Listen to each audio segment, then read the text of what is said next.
राज एक छोटे शहर का लड़का था जो दिल्ली आया था अपने सपने पूरे करने। उसके पास एक छोटी सी नौकरी थी, लेकिन वो जानता था कि अगर उसे आगे बढ़ना है तो उसे अपना ब्रांड बनाना होगा। लेकिन ब्रांड बनाना क्या होता है, ये सवाल उसे रात भर सोने नहीं देता था। एक दिन उसकी मुलाकात अंकिता से हुई, जो एक सक्सेसफुल एंटरप्रेन्योर थी। राज ने हिम्मत करके उससे पूछा, दीदी मैं अपना ब्रांड कैसे बनाऊं?"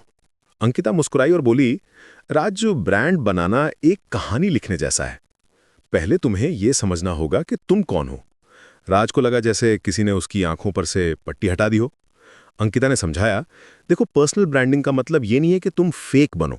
इसका मतलब ये है कि तुम अपनी असली स्ट्रेंथ्स को पहचानो और उन्हें दुनिया के सामने सही तरीके से प्रेजेंट करो। राज ने एक नोटबुक निकाली और लिखना शुरू किया। अंकिता ने कहा, पहला स्टेप है सेल्फ डिस्कवरी। तुम्हें अपने पैशन, स्किल्स और वैल्यूज को समझना होगा। मान लो तुम टेक्नोलॉजी में इंटरेस्टेड हो, लेकिन तुम्हारी स्ट्रेंथ है कॉम्प्लेक्स चीजों को सिंपल बनाना, तो तुम्हारा ब्रांड हो सकता है टेक को सबके लिए आसान बनाने वाला। राज की आंखों में चमक आ गई। वो समझ गया था कि उसे क्या करना है। अंकिता ने आगे कहा, अब दूसरा स्टेप है टारगेट ऑडियंस को समझना। तुम किसके लिए वैल्यू क्रिएट कर रहे हो। अगर तुम स्टूडेंट्स के लिए टेक ट्यूटोरियल्स बनाते हो, तो तुम्हारी लैंग्वेज, स्टाइल, सब कुछ उनके हिसाब से होना चाहिए। राज ने महसूस किया कि ब्रांडिंग सिर्फ लोगो या फैंसी वेबसाइट बनाने के बारे में नहीं है, ये तो पूरी स्ट्रैटेजी है। अंकिता ने बताया, तीसरा स्टेप है यूनिक वैल्यू प्रोपोजिशन बनाना। तुम वो क्या करते हो जो दूसरे नहीं करते, तुम्हारा अलग एंगल क्या है। जैसे जैसे कॉन्वर्सेशन आगे बढ़ रही थी, राज को लग रहा था जैसे वो एक ट्रेजर मैप पढ़ रहा हो। अंकिता ने कहा, अब आता है कंटेंट स्ट्रैटेजी का पार्ट। तुम्हें कंसिस्टेंट कंटेंट क्रिएट करना होगा जो तुम्हारी एक्सपर्टीज को शोकेस करे। ब्लॉग लिखो, वीडियोस बनाओ, सोशल मीडिया पर एक्टिव रहो, लेकिन याद रखो, क्वालिटी ओवर क्वांटिटी हमेशा। राज ने पूछा, लेकिन दीदी मैं तो बहुत शाय हूं, सोशल मीडिया पे कैसे एक्टिव रहूं? अंकिता हंसी और बोली, राज, ऑथेंटिसिटी सबसे बड़ी स्ट्रेंथ है। तुम्हें परफेक्ट होने की जरूरत नहीं है। लोग रियल स्टोरीज से कनेक्ट करते हैं, पॉलिश्ड प्रेजेंटेशन से नहीं। ये बात राज के दिल में बैठ गई। उसने समझा कि वल्नरेबिलिटी भी एक स्ट्रेंथ हो सकती है। अंकिता ने आगे बताया, नेटवर्किंग भी बहुत इंपॉर्टेंट है। इंडस्ट्री इवेंट्स में जाओ, ऑनलाइन कम्युनिटीज ज्वाइन करो, दूसरे प्रोफेशनल से कनेक्ट करो।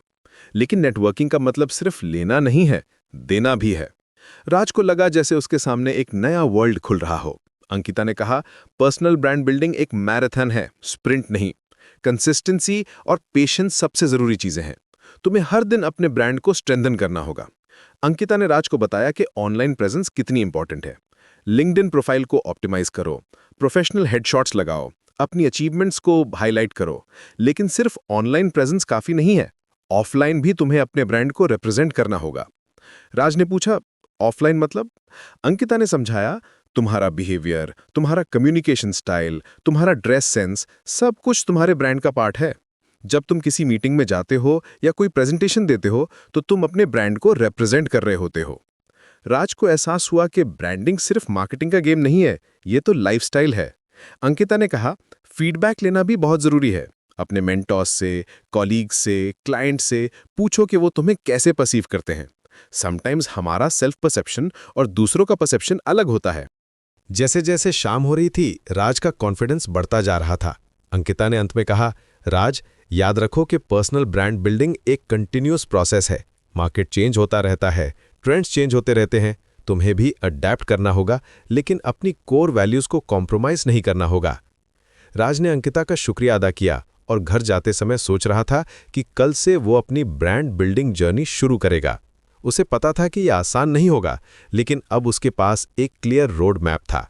वो जानता था कि सक्सेस ओवरनाइट नहीं आएगी, लेकिन कंसिस्टेंट एफर्ट से वो जरूर अपना यूनिक ब्रांड बना सकेगा। उस रात राज ने अपनी डायरी में लिखा, ब्रांड बिल्डिंग सिर्फ बिजनेस स्ट्रैटेजी नहीं है, ये सेल्फ डिस्कवरी की जर्नी है। आज मैंने सीखा कि ऑथेंटिसिटी, कंसिस्टेंसी और पेशेंस के साथ कोई भी अपना स्ट्रॉन्ग पर्सनल ब्रांड बना सकता है।